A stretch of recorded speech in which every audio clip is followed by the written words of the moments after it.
kami hormati.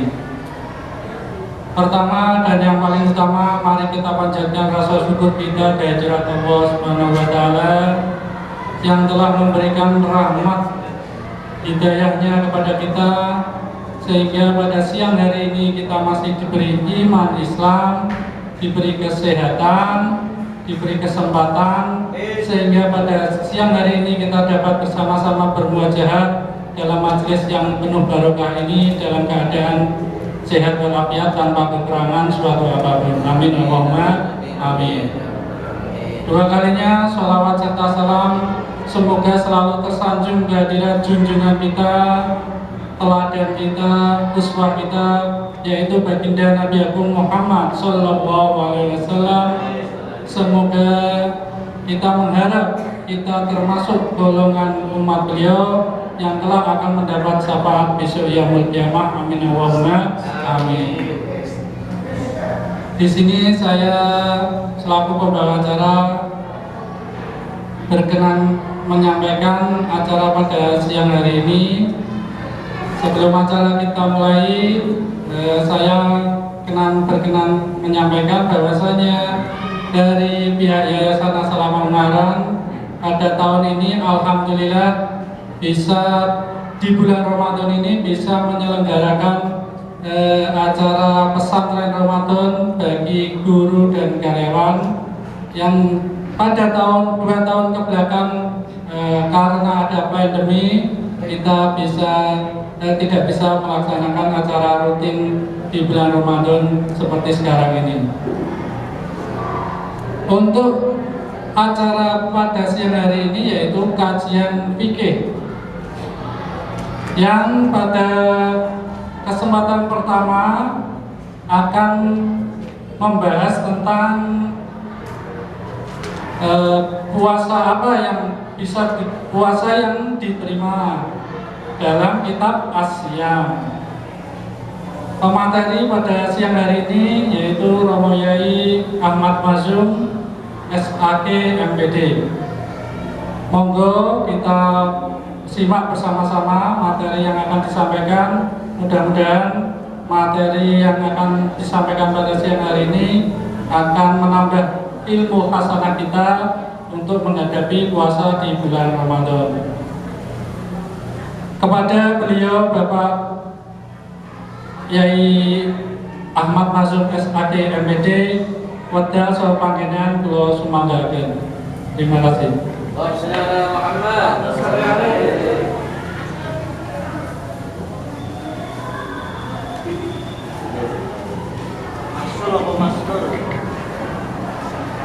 Sebelum dimulai merapat ke depan gitu Ji.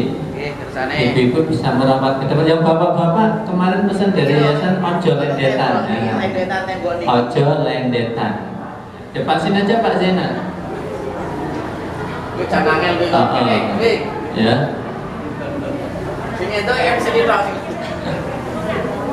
Diimbau tidak lendetan katanya gitu. Terutama yang bapak-bapak ini. Monggo yang masih di belakang bisa maju.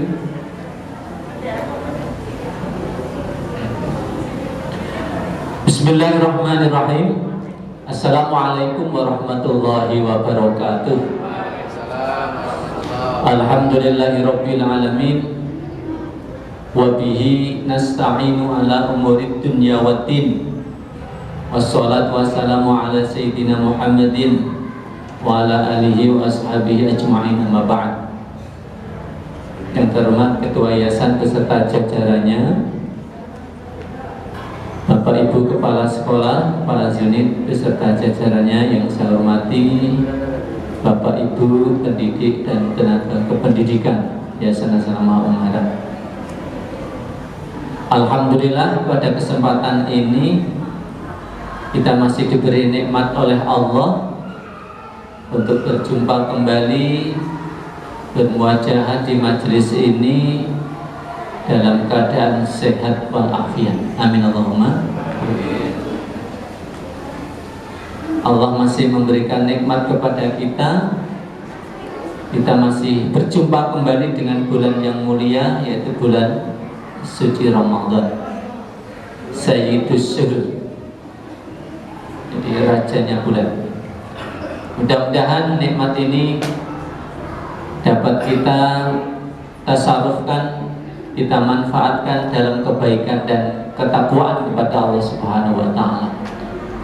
Terlebih di bulan Ramadan, di bulan yang mulia ini, banyak amal-amal ibadah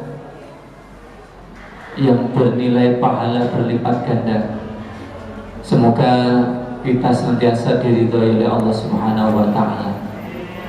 Untuk menambah syukur kita, mari kita ucapkan hamdalah bersama-sama. Alhamdulillahirabbil alamin.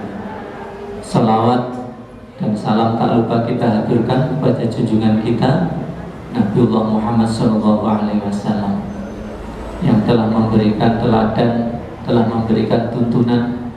Semoga kita dapat mengikutinya, mengikuti sunnah-sunnahnya, sehingga pantas kiranya apabila kita berharap menjadi umatnya dan berharap syafaatnya, semoga kita tergolong umatnya yang mendapatkan syafaatnya. Amin Allahumma amin.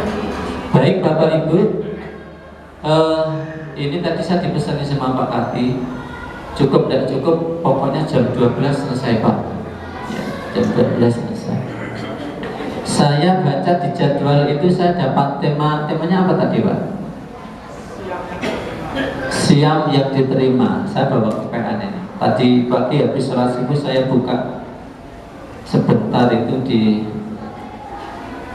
kitab ini, saya foto, saya print tadi. Dari tema ini saya jadi takut menyampaikannya. Ya khawatir begini, puasa yang diterima, saya tidak ngerti ditompo orang gitu.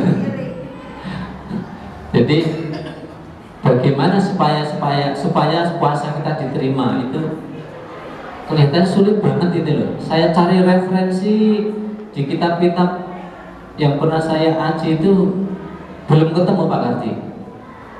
Terus nyampe ke apa gitu loh, yaitu puasa yang diterima. Iya, puasa yang diterima itu.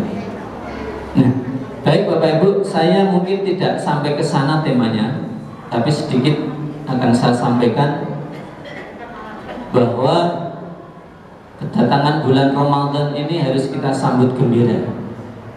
Betul-betul harus gembira. Karena Nabi mengajarkan kepada kita bahwa ekspresi kegembiraan umat Islam itu sering dilakukan, diekspresikan dengan puasa. Nabi lahir hari Senin, diekspresikan kegembiraannya dengan puasa hari Senin. Nabi Musa itu gembira telah menang, ya kan, melawan Fir'aun, sehingga dia puasa di bulan Asyura gitu kan. Jadi ekspresinya banyak puasa gitu. Termasuk kenapa kita puasa di bulan Ramadan, ini ekspresi kegembiraan. Karena di bulan Ramadan ini diturunkannya Al-Quran. Maka orang-orang dulu itu menyebut bulan Ramadan bulan Al-Quran. Maka penting, karena ini bulan Al-Quran, ya paling tidak sehari baca satu ayatnya.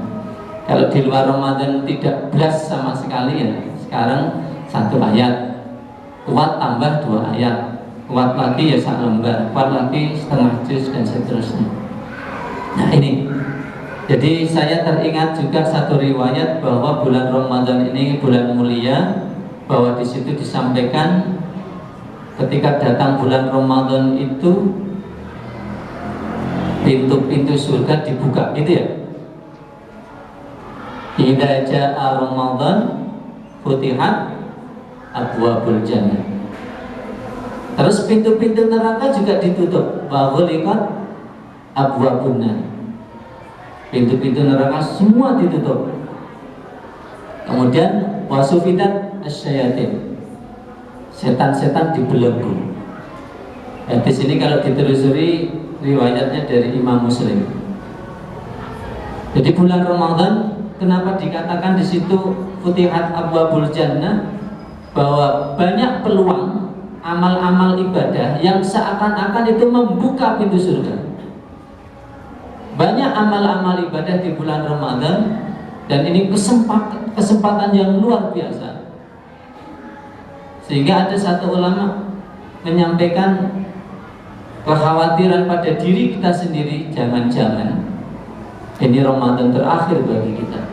Supaya apa? Supaya amal ibadah itu ditingkatkan, ditambah di bulan yang mulia ini, sehingga pintu surga betul-betul terbuka untuk kita. Demikian halnya wa ghuliqat abwabun nar, ditutupnya pintu neraka, seakan-akan maksiat itu tidak ada, dosa tidak kita lakukan di bulan Ramadan ini.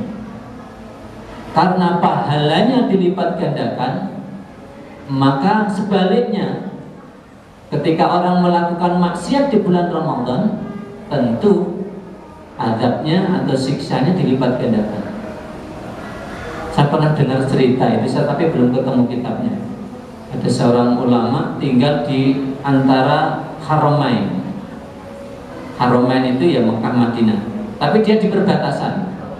Rumahnya itu sebagian di wilayah Haramain, sebagian di luar Haramain. Jadi ketika dia beribadah itu di dalam wilayah Haramain. Wilayah Haramain itu kan setiap ibadah di Haramain kan dilipat gandakan pahalanya. Ibadah di Mekah, di Madinah itu beda dengan ibadah di sini. Tempatnya di sana sudah dimuliakan, pahalanya dilipat gandakan. Jadi ulama ini ketika mau ketika berantem dengan bertengkar dengan istrinya, dia mesti keluar rumah dulu, keluar batas dari Haramain, supaya pertengkaran ini yang menimbulkan maksiat ini tidak dicatat sebagai amal maksiat yang dilipat gandakan di Haramain.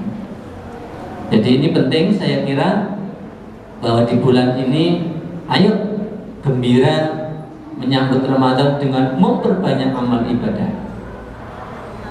Kemudian wasufidat asyayatin, setan-setan dibelenggu, ya seakan-akan setan dibelenggu, karena orang yang puasa itu tidak tersentuh ya oleh setan kalau hawa nafsunya bisa kita kendalikan.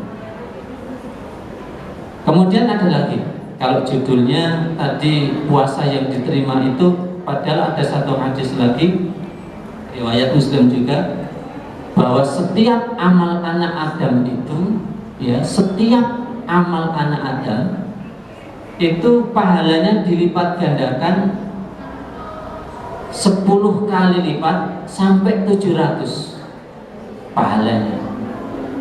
Illa sauma, kejaba poso. Fa innahu li wa ana ajzibi. Kecuali puasa, karena puasa itu hanya untukku dan akulah Allah yang akan membalasnya. Jadi kalau suruh nerangke puasa yang diterima itu ya angin Pak Karti. Apalagi nanti kalau di kitab Ihya Ulumuddin itu bab siam itu di fasal sani itu ada pembahasan fi asrari siam, fi asrari saum wa surutihi al-batinati. Itu di situ diterangkan bahwa puasa itu kan ada tingkatan-tingkatannya, ada levelnya. Jadi kayak yang levelnya seperti kita bagaimana, levelnya para sholihin bagaimana gitu kan, levelnya para nabi bagaimana lagi kan begitu. Jadi kalau bicara bagaimana puasa yang diterima, tentu secara fikih harus kita pahami dulu. Kalau fikih itu nanti kaitannya dengan sah tidaknya puasa. Maka kita supaya puasa ini mengarah, paling tidak mengarah kepada diterima atau memenuhi kriteria sah menurut fikih, maka kita harus minimal mengetahui rukunnya puasa. Rukunnya puasa harus kita ketahui. Jangan hanya puasa ikut-ikutan, tapi rukun ini harus penting, harus diketahui. Rukun puasa ada berapa Bapak Ibu? Hah? Ada berapa rukun puasa? Hah? Ada 2. Ini harus tahu, ini kan ilmunya. Jangan puasa ndak ngerti rukunnya, ndak ngerti ilmunya ya iman-iman. Ndak masuk ke kategori sah menurut fikih. Satu niat. Membahas niat saja itu satu fasal sendiri. Jadi hati-hati dengan niat, karena semua amal ibadah itu tergantung pada niatnya. Nah, niat apapun itu, niat itu paling tidak harus memenuhi 3 unsur. 3 itu gini ya, gini apa gini? Gini. Niat itu secara fikih harus memenuhi 3 unsur. 1, qasdus syai' atau qasdu fi'li, itu harus ada. Menyengaja, mau apa sih saya? Nah, itu harus direntekke ning ati. Mau apa? Qasdus syai'-nya itu harus ada. Yang kedua harus ada takyinnya. Apa? Misalnya saya mau puasa. Puasa apa? Harus disebutkan. Harus dikerentekke. Puasanya apa? Yang ketiga harus juga dikerentekke, ini sunnah apa fardu. Fardhu lillahi ta'ala atau sunnata lillahi ta'ala. Ini syarat niat itu 3 ini harus ada. Qasdus syai', takyinnya, kemudian menyebutkan hukumnya, fardu atau sunnahnya. Itu harus ada. Nah, niat puasa Ramadan itu khilafiyah. Kalau Imam Syafi'i itu wajib setiap malam harus niat. Harus niat setiap malam. Harus niat, 1 puasa 1 niat, itu Imam Syafi'i. Tapi kalau Imam Malik cukup sekali di awal Ramadan untuk niat Ramadan. Ya. Ini saya nukil dari kitab Idatul A'yanatul Talibin ya, halaman 221, bahwa niat itu memang tidak butuh dilafadzkan. Niat itu tidak disyaratkan harus dilafadzkan, tidak. Kalau kita lihat, kita saksikan di lingkungan kita itu kan habis tarawih mesti bareng-bareng gitu ya. Nawa itu sama godin an adai gitu ya. Sak terusnya sampai di bahasa Jawa niat ingsun poso gitu kan. Itu kampung-kampung seperti itu sampai dilafadzkan seperti itu. Ya, dilafadzkan itu tidak menjadi syarat niat. An-niyatu bil qalbi, niat itu di dalam hati. Wala yustaratu at-ta'affudhu biha. Niat itu tidak disyaratkan untuk dilafadzkan. Tetapi apa? Bal yundaku. Tetapi disunahkan. Jadi sahabat saya ora seneng ngelafadzke niat ya ndak usah. Apa istilahnya? Ora perlu niat iki, ndak perlu gitu. Ada dasarnya. Ini Anatul Talibin menyampaikan wala yustaratu at-talaffudu, ora disyaratake ngelafadzke niat, tetapi bal yundabu, disunahkan untuk dilafadzkan. Ini di Anatul Talibin. Ada dalam kitab Majmu'-nya Imam Nawawi itu menyampaikan wa mahalun niyati, tempatnya niat itu al-qalbu, hati. Jadi cukup di hati, dikerentek ning hati gitu. Wala yustaratu, tidak disyaratkan apa nukul lisan, ngucap ning lisan itu tidak disyaratkan. Bila khilafin, jumhur ulama tidak ada perbedaan, semua sepakat tidak wajib atau tidak disyaratkan untuk dilafadzkan. Tetapi wala yakfi, orang cukup an niyati qalbi, niate ati mau, walakin yustahabbu, tetapi disunahkan at-talaffudzu ma'al qalbi, diucapkan, dilafadzkan dengan hati. Ini Imam Nawawi dalam kitab Majmu'-nya. Jadi itu cukup di dalam hati, tetapi disunahkan dilafadzkan. Nah, dengan nak dari Imam Malik niatnya pun kalau ini pas hari Sabtu atau hari Ahad kemarin pas awal Ramadan, nawaitu sauma jami'i syahri Ramadhani gitu kan. taqlidan lil imami Malik gitu kan, fardhan lillahi ta'ala. Cukup sekali niat di awal Ramadan kemarin itu kalau Imam Malik.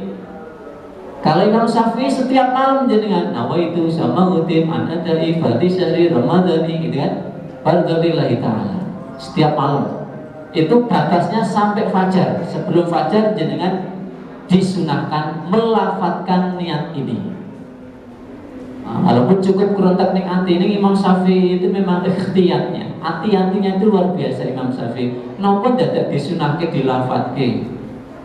Malah jamaah bareng-bareng bar tarawih gitu kan, imamnya mimpin gitu kan. Nawaitu shauma ghadin gitu kan. Itu ngantisipasi wong atine menungso kan panggonane lali. Dilafadzke saja kadang isih lali. Dilafadzke itu nambah mantep. Oh nah aku wis niat. Ning nak baten tok sampean padahal ora mantep. Ngerentek kok. Sama ndak ngerti aku batin apa mau. Tidak tahu kan? Nah ini, jadi niat ini penting karena menjadi rukun pertama. Termasuk sholat itu ya diawali niatin nak salah sholat selanjutnya apa rukun berikutnya ya gugur. Ini juga kalau niatnya sudah tidak tepat, tidak pas, ya percuma sia-sia puasanya. Karena ini masuk rukun. Ini secara fikih niat puasa supaya sah harus diterima harus dilakukan dulu, disunahkan juga dengan dilafadzkan. Itu. Kemudian yang kedua apa tadi rukunnya puasa?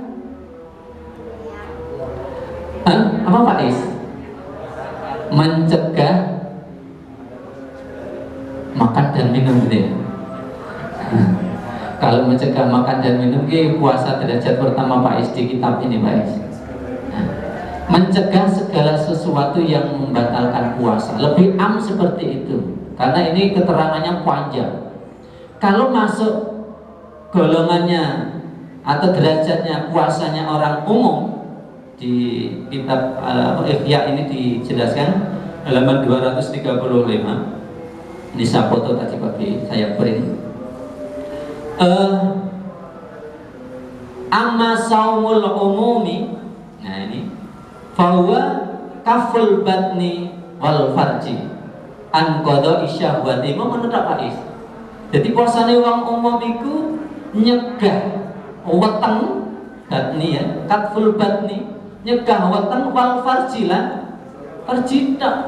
Mong loro tok nyegah weteng karo perut sama ikut apa bahasa Jawanya? Ya farji. Jadi puasanya orang awam itu mau nyegah weteng mangan ngombe karo farji. Ya. Jadi mau ikut. Jadi nak puasa kita hanya sekedar mencegah makan, minum, orang ngumpuli bojone pada siang hari, itu masih golongan level pertama, saumul umumi. Nah kira-kira jenengan pengen mudah ora derajate poso? Abad ya. Wong arep buka wae ibu-ibu ki belanjane wis werna-werna. Ya ta? Sayur lewat ki wis anu mikir, sok sore meh buka iki sayure werna-werna. Ya tau, bukane warna-warna itu kan. Kemarin saya sama Ibu Sen itu sempat diskusi israf dalam berbuka itu gimana, temanya begitu. Berlebih-lebihan dalam berbuka itu batasannya bagaimana sih. Saya sempat diskusi panjang dengan Ibu Sen itu.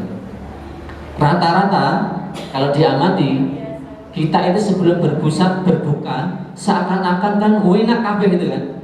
Kabeh dimasak, kabeh dituku. Ya sekolah, ya es sirup, ya es jeruk, wabeh dituku ning meja. Ning pas buka, iki paling diombe siji tok, dimakan sithik tok. Kali ngoten to.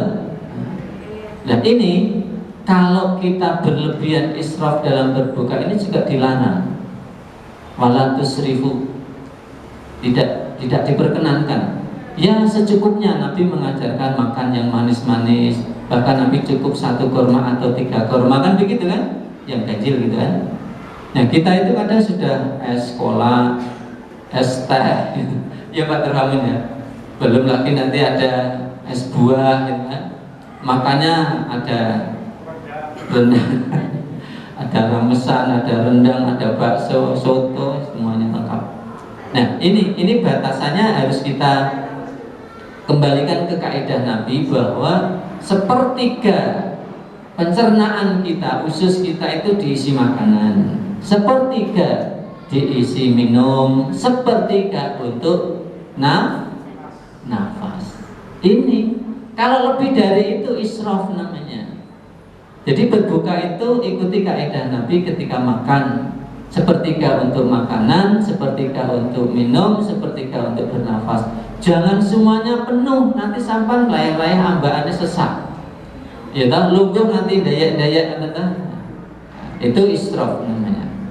Nah ini Bapak Ibu, memang kita harus berusaha level puasa kita ke tingkat yang lebih tinggi. Jangan cukup hanya nyegah makan sama farji tadi, ya.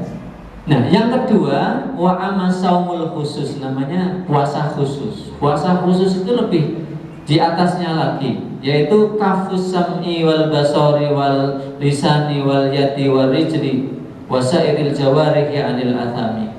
Jadi semua anggota tubuh sudah ikut berpuasa, panca indera kita ikut berpuasa, ya. Jadi dicegah telinganya kalau siang hari mendengar berita yang dimakruhkan, ya, apalagi diharamkan. Berita yang dimakruhkan saja kita disuruh tidak